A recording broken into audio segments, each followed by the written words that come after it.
happening whenever somebody's given or renamed in the right way, that there is a new reality or a new start that is being indicated here.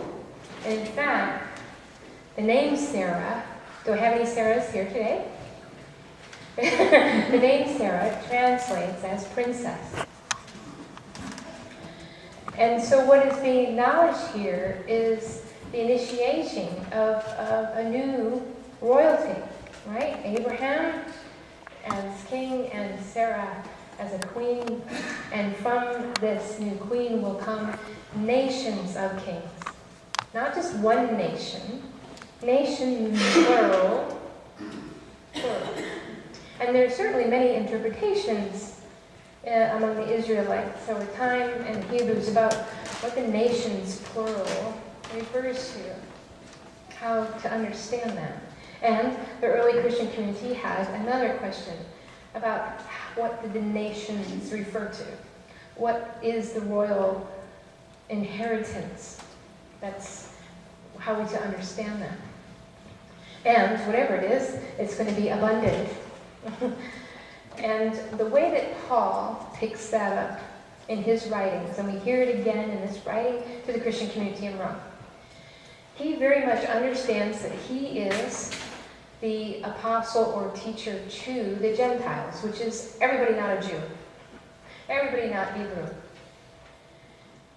And when he's talking to them, he's also, on the other side of his arguments, always talking to the Hebrew culture and tradition, of which he was a very learned member in which he was raised. So he knows what he's saying, and he sure as heck knows how to argue. He does. It's a real gift, and he would make a fabulous lawyer, the way that what he's doing here in this book. Because he doesn't say this quite this way, but when he makes this appeal to Abraham as being the father of many generations or many nations, he means it as we all, as spiritual beings, if we are following Christ, are doing exactly what Abraham did. Who didn't know Christ? Says Paul. We are walking in faith. We are walking in faith with God. And in fact, what he's trying to illustrate here, I think, and one of the many things, is he's saying Abraham had a close relationship with God by faith long before there was a Moses who went up to Mount Sinai and came down with the law. Therefore, to wit, ergo, those who follow in faith are in right relationship with God because, says Paul, Abraham was not made righteous by the law he didn't have. He was made righteous by his faith, and we consider him righteous by faith. So he's saying to the community that is not Hebrew, you are heirs of Abraham by faith. And it's almost a sense of restoration of how things used to be. And you of many nations and many other places and beliefs, if you believe in the teachings of Christ, are inheritors of Abraham and Abraham's faith, for which God so noted him.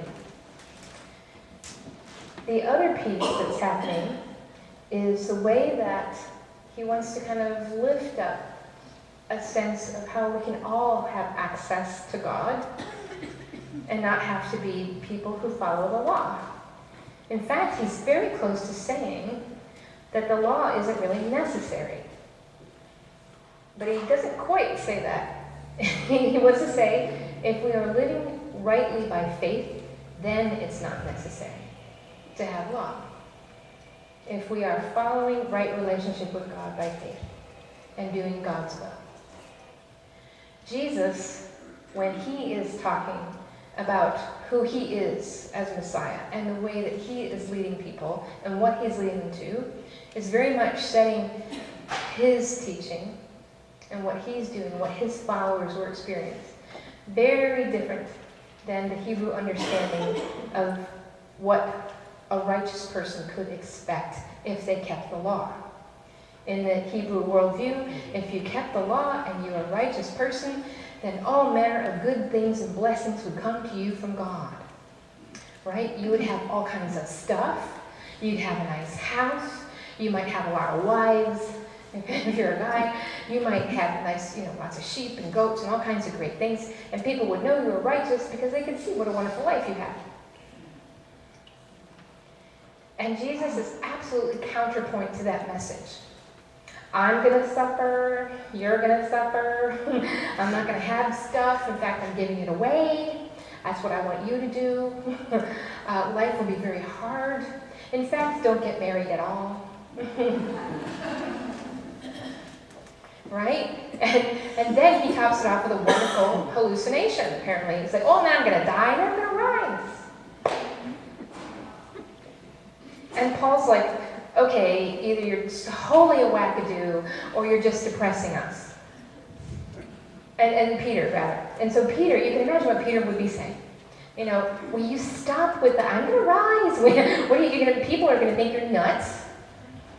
And will you please stop with this depressing, bad things are going to happen to you, I'm going to suffer, I'm going to die. You're just making us feel very despairing.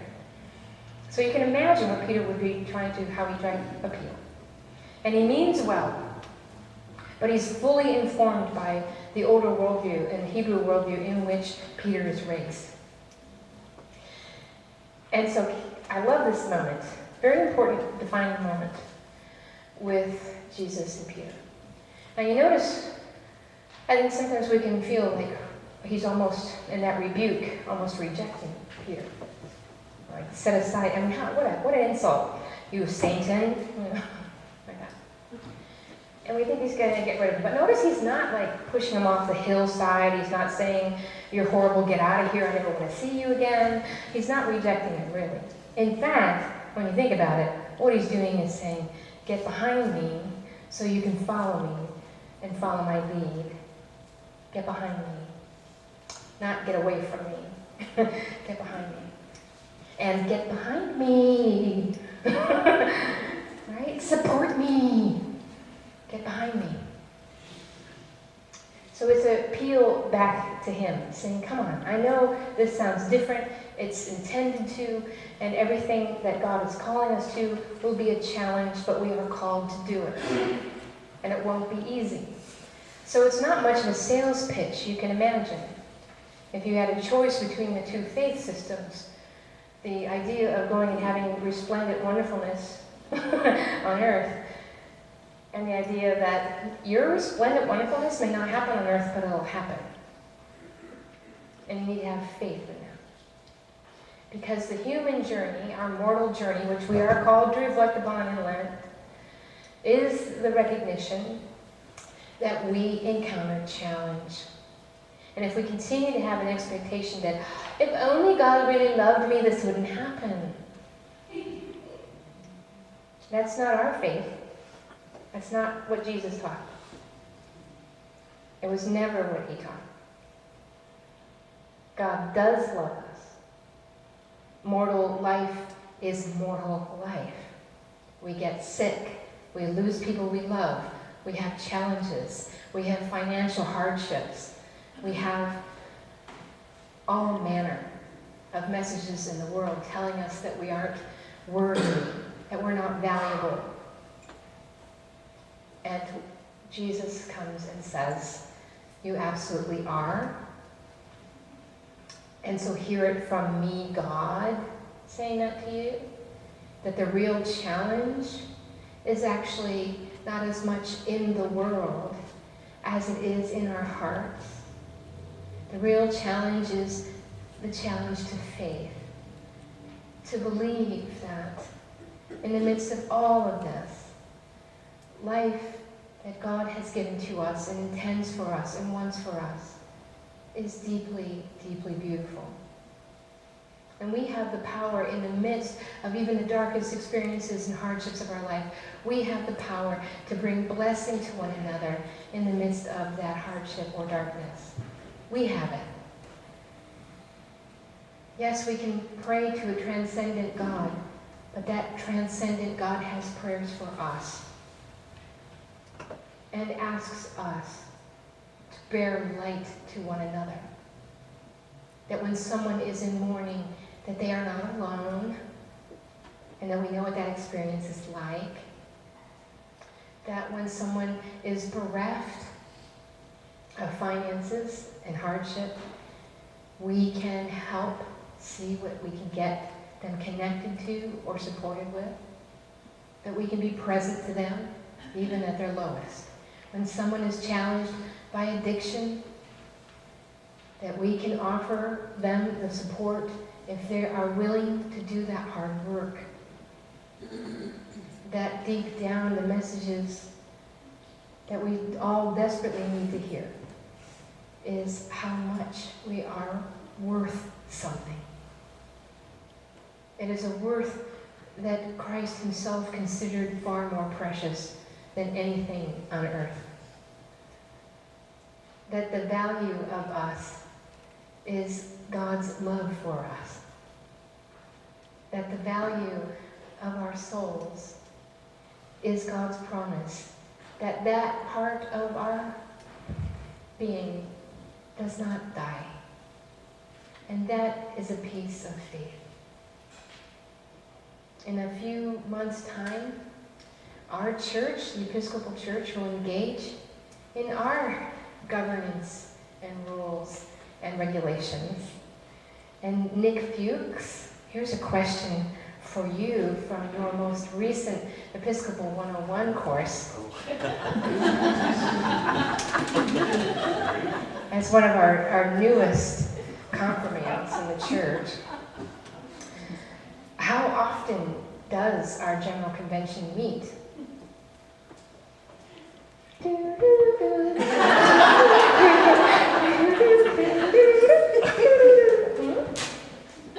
yay, every 3 years.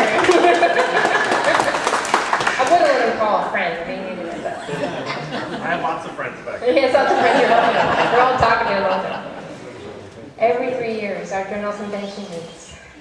And every 3 years, we do important legislative action for the way that we're going to be as a community.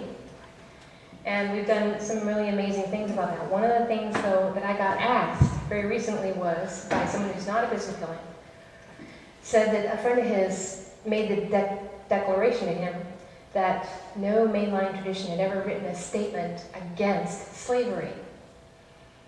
And he said, have the Episcopalians ever done something like that? So I did my research. I love research. Did my research and found out, no, we have not actually, in our history, created a formal declaration against slavery. We have done lots of things as of the 1950s in terms of civil rights, and made many important statements about that. And most recently, we've made very important statements against human trafficking, and seeing that as modern-day slavery, and in that regard, we are contemplative.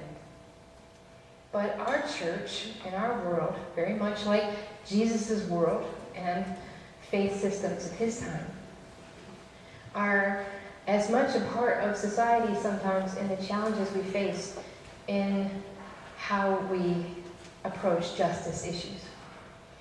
Prior to the Civil War, there might have been individual bishops and priests who made statements against slavery, or who participated in the actions in the North trying to work against it. But the church itself, as a social institution, was wrapped up in its times. And I think what Jesus is really challenging us to continue to get better at, as a polity and as individuals, is to get more quickly to those places of recognizing where we need to act swiftly for justice and speak clearly for it. Even if it means getting beat up on, oh my goodness, especially in social media, where voices want your voice silenced. And to continue to speak in the midst of the suffering that that might cause. For those who cannot speak for themselves, or those who do not experience privilege. Recently we had another training in our diocese for clergy on anti-racism. And one of the pieces that we really focused on was this idea of white privilege. It's very different from talking about being an active racist. White privilege is simply the awareness that our culture in this country serves white people pretty darn well. It's made for us to navigate pretty smoothly. But it's not made for people of color very well. And because of that, they have very different experiences than us. And so what we have is a passive white privilege, of which we are mostly unaware, unless we have experiences of our friends and people of color who are stopped for driving while brown, who are not easily promoted or have access to education and opportunity and employment. And so Jesus calls us, get behind me. Get behind me.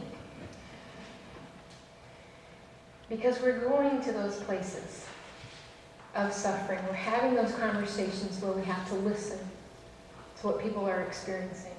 We're going to use our voices to challenge. And we're going to stop being afraid of this mortal life or what people think about us. Because what we're focused on is the journey itself, right behind Jesus, all the way to the kingdom he has in mind and in heart and has prepared for all of us, if we would just get behind him. In Christ's name. Amen.